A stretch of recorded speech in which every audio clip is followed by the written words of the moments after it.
Have some ideas, well, not us in particular. Our financial expert, Jini Thornton, she always has the best ideas on how to make sure we don't go broke, right? And good morning, ladies. Good morning. Hey, so what's the first thing that we should do to reduce our debt?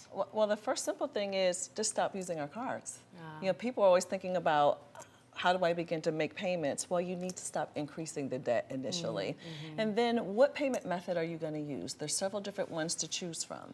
Making a minimum payment on all of our particular cards, but paying extra to one in particular. Okay, yeah, so how do you decide? I mean, that, you know, if you have like 5 credit cards, do you go by the one that has the highest amount on there? Or do you go with the one that has the highest interest? Well, if you're going to choose the one with the lowest amount, that's really called the snowball method. So again, minimum on everything else, but the more on the one with the smallest balance. And then the one with the highest balance, if you get the one with the highest interest rate, excuse me, if you're going to focus on that one, that's called the laddering method, and also a great way to get that debt reduced, and then focus on, again, that card with that high interest rate. I think a lot of us are always are tempted by those introductory rates, and then the interest rates go up. Absolutely. Can you still, we've heard for years, call and try to negotiate a lower rate. Is that still the way to go? Is it possible? You can absolutely request a reduced interest rate. However, make sure that they don't reduce your available credit that you can spend. Sometimes that can be a trade-off that we don't understand,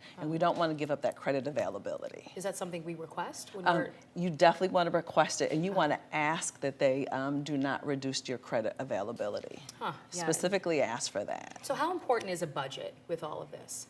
Oh, a budget is critical because a budget allows us just to pay attention. You know, people think about it's a restriction. I'm not going to be able to do this. It feels like punishment. I worked hard for my money. I Why worked should I? hard. Yes. Absolutely, but it allows us to pay attention. So it doesn't mean that you can't spend. It just means you spend differently. Two completely different things. And setting goals is important too. I think perhaps maybe saying by summer I'm going to pay off my Christmas card debt, or just really making pushing yourself to do it.